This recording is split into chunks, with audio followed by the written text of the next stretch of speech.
नमस्कार दोस्तों, कैसे हैं आप सब लोग। उम्मीद है आप सभी अच्छे होंगे और आप सभी लोगों की पढ़ाई बहुत अच्छी चल रही होगी। आप सभी का एक बार फिर से एग्जाम एकेडमी पर हार्दिक स्वागत है। आज हम इंडियन पॉलिटी में संविधान निर्माण व उसकी प्रमुख विशेषताएं से संबंधित एमसीक्यूज पढ़ने वाले हैं, तो वीडियो को आखिरी तक जरूर देखें। शुरू करते हैं। आज का पहला प्रश्न है, भारत में संविधान सभा के गठन का विचार सर्वप्रथम किसने दिया था। ऑप्शन ए है स्वराज पार्टी द्वारा, बी है एम एन रॉय द्वारा, सी है जवाहरलाल नेहरू द्वारा और डी है क्रिप्स मिशन द्वारा। तो इस क्वेश्चन का जो सही आंसर है वो है option B, M N Roy द्वारा।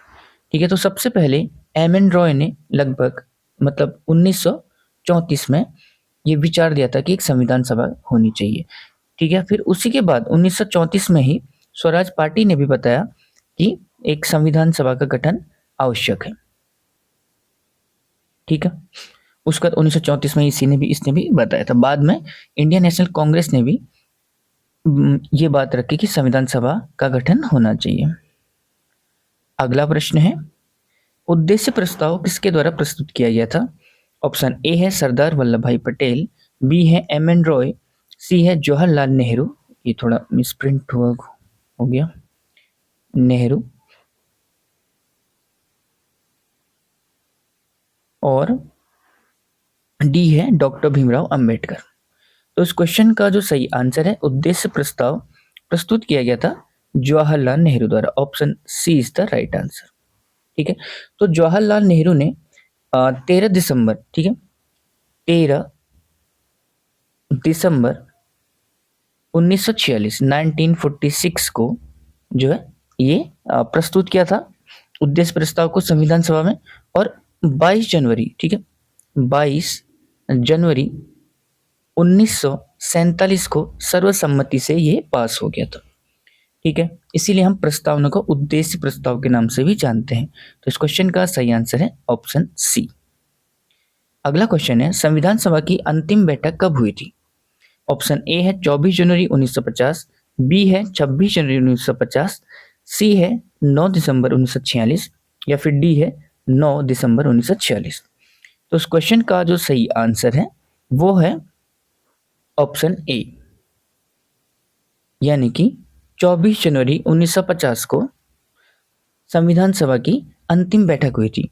और आपको पता होगा कि 26 जनवरी यानी कि उसी के 2 दिन बाद 1950 में संविधान जो है लागू कर दिया गया था। ठीक है, तो उसी के 2 दिन पहले, जस्ट 2 दिन पहले ही संविधान सभा की अंतिम बैठक हुई थी। ये क्वेश्चन इंपॉर्टेंट है, पूछा भी गया है। अगला क्वेश्चन है, मूल अधिकार एवं अल्पसंख्यक संबंधी परामर्श समिति के अध्यक्ष कौन थे। ऑप्शन ए है सरदार पटेल, बी है एम एन रॉय, सी है जवाहरलाल नेहरू और डी है डॉक्टर भीमराव अंबेडकर। तो ये बहुत इंपॉर्टेंट प्रश्न है। इस क्वेश्चन का जो सही आंसर है वो है ऑप्शन ए, सरदार वल्लभ भाई पटेल।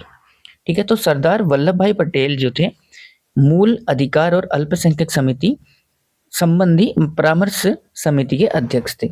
और अगर आपसे यहीं पर यह पूछा जाए कि मूल अधिकार उप समिति के अध्यक्ष कौन थे, तो मूल अधिकार उप समिति के थे जे बी कृपलानी।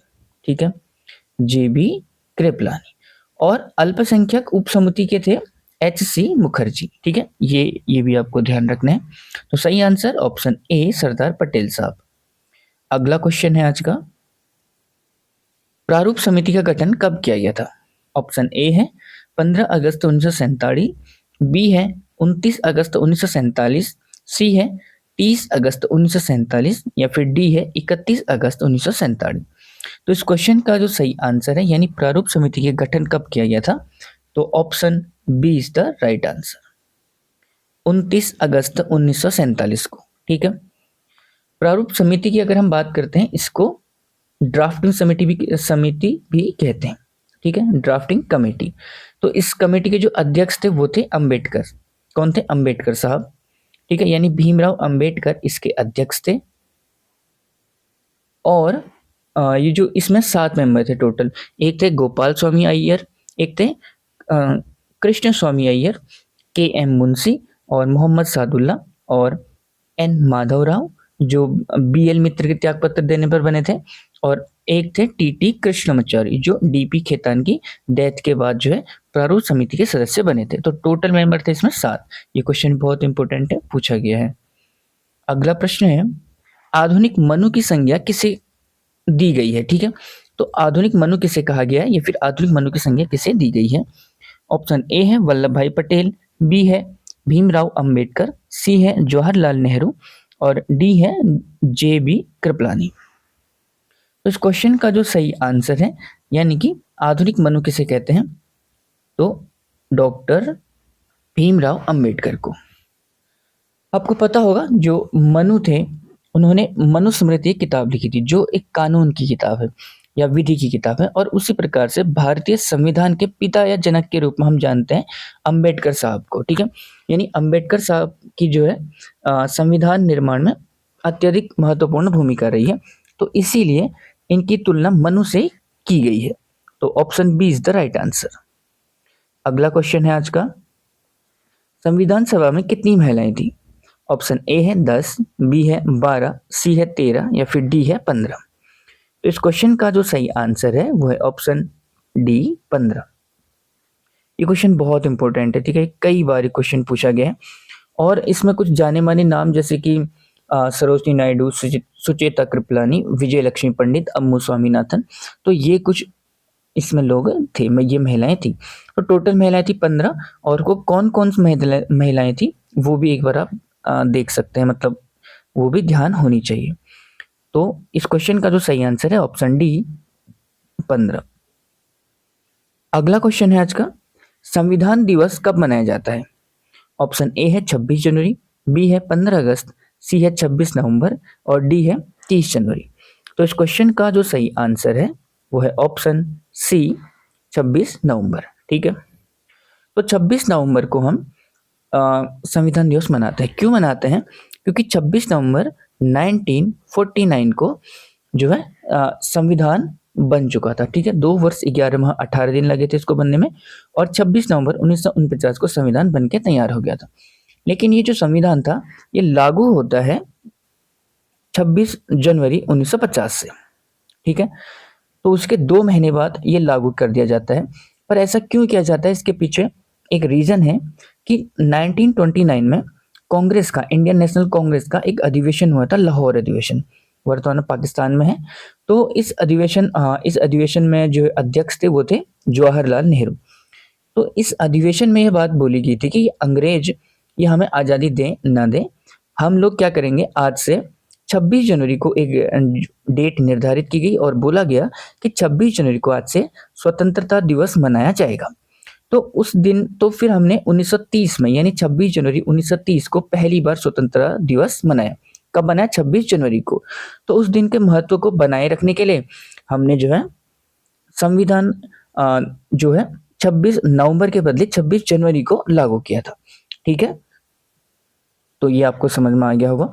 तो संविधान दिवस कब मनाया जाता है? 26 नवंबर को। अगला क्वेश्चन है आज का, ये क्वेश्चन बहुत महत्वपूर्ण क्वेश्चन है, बहुत ज्यादा इंपॉर्टेंट क्वेश्चन है। भारतीय संविधान में संघात्मक प्रणाली के लक्षण बताइए। ठीक है, तो हमें बताना है कि संघात्मक प्रणाली के क्या लक्षण है। एक है लिखित संविधान, बी है सर्वोच्च व स्वतंत्र न्यायपालिका, तीसरा है केंद्र और राज्य के मध्य शक्तियों का विभाजन, डी है एकल नागरिकता। ऑप्शन देखते हैं, 2, 3, 4 ठीक है सही है, या फिर 1, 2, 3 सही है, और सी, ऑप्शन सी में है केवल 1 और 2 सही है, और ऑप्शन डी में है ये सभी सही है। तो इस क्वेश्चन का जो सही आंसर है, ठीक है, वो है ऑप्शन बी, यानी कि 1, 2, 3 जो है ये सही है। ठीक है, तो संघातक प्रणाली के लक्षण क्या क्या है?